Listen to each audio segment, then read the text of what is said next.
Hello friends, welcome to your YouTube channel book read to lead. आज हम आपके लिए लेके आए हैं एक नई बुक समरी जिसका नाम है रिच डैड पुअर डैड।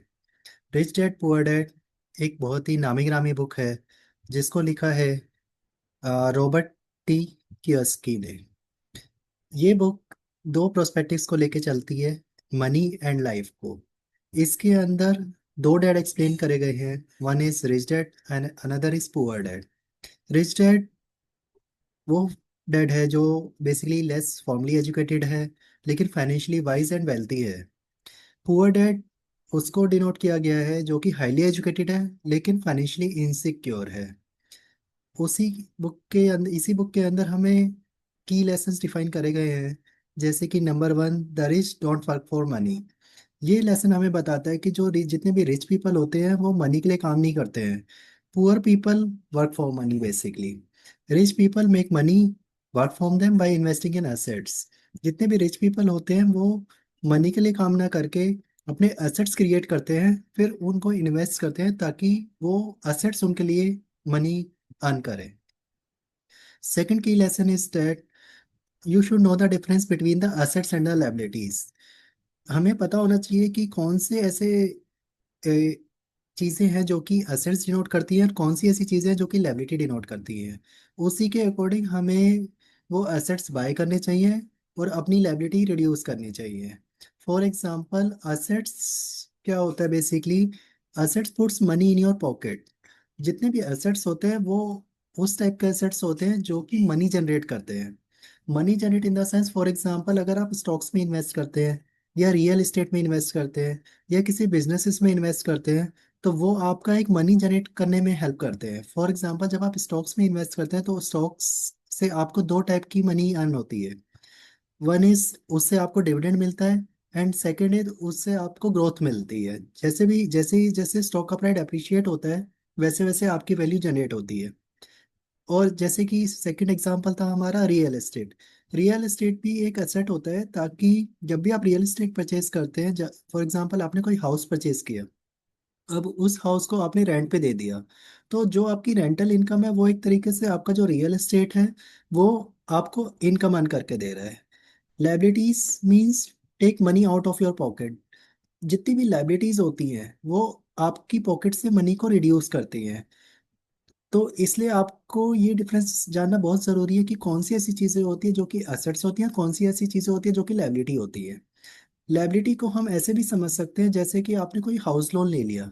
अब बेशक आपने ईएमआई पे कर रहे हो आप, और आप सोच रहे हो कि आपका एक रियल एस्टेट क्रिएट हो गया, लेकिन जो आपकी ईएमआई जा रही है उससे आपकी लाइबिलिटीज काफ़ी रिड्यूस हो रही हैं, बढ़ रिड्यूस भी हो रही हैं, आपके असेट रिड्यूस हो रहे हैं और लाइबिलिटीज आपकी बढ़ती चली जा रही है। तो रॉबर्ट टी की इस बुक में बोलते हैं कि आपको एसेट बाय करनी चाहिए ना कि लाइबिलिटीज बाय करनी चाहिए। इसी बुक का रिच डैड पुअर डैड का जो तीसरा की लेसन है वो है final education is crucial. Robert T Kiyosaki बोलते हैं कि फाइनेंशियल एजुकेशन आपको बहुत ही एक वेल्दी पर्सन बनाती है। School teaches you how to earn, not how to manage और ग्रो मनी। तो स्कूल में जब आप जाते हैं तो वो आपको ये तो सिखा देते हैं कि कैसे मनी अर्न करनी है, लेकिन कैसे मनी को मैनेज करना है, कैसे उसको ग्रो करना है, वो स्कूल की एजुकेशन आपको नहीं सिखाती है।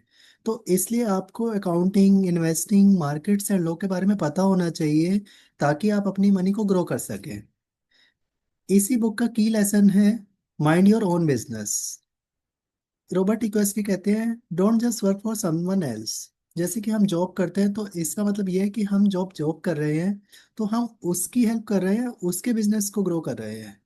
Rather than instead of working for someone else we should focus on building our own business. हमें फोकस करना चाहिए अपना बिजनेस क्रिएट करने में, अपनी इन्वेस्टमेंट क्रिएट करने में, ताकि वो बिजनेसेस और वो इन्वेस्टमेंट हमें मनी अर्न करके हमारी पॉकेट में डाले। इसी बुक का रिच डैड पुअर डैड जिसका नाम है, उसका फिफ्थ की लेसन है power of corporation. Power of corporation means rich uses corporate structures to protect and growth money. वो लेस टैक्सेस पे करते हैं और उसी की वजह से उनकी अर्निंग इंक्रीज होती है, स्पेंडिंग कम होती है, देन पे taxes on what they left. जो बच जाता है उसके ऊपर वो अपने टैक्सेस पे करते हैं। रिच डैड पुअर डैड जो कि रॉबर्ट टी कियोसाकी की बुक है, वो बताती है कि work to earn not to learn, not to earn. Develop करने चाहिए आपको स्किल, जैसे कि सेल्स के अंदर डेवलप करनी चाहिए, मार्केटिंग के अंदर डेवलप करनी चाहिए, कम्युनिकेशन अपनी इंप्रूव करनी चाहिए, लीडरशिप स्किल्स डेवलप करनी चाहिए। आपको अपने स्किल्स पर फोकस करना चाहिए, आपको अपने ऐसे स्किल्स बढ़ाने चाहिए ताकि आप अपना बिजनेस क्रिएट कर सके, आप अपनी इन्वेस्टमेंट्स क्रिएट कर सके। और वही इन्वेस्टमेंट, वही रियल एस्टेट, वही चीज़ें आपको मनी अर्न करके दे वापस।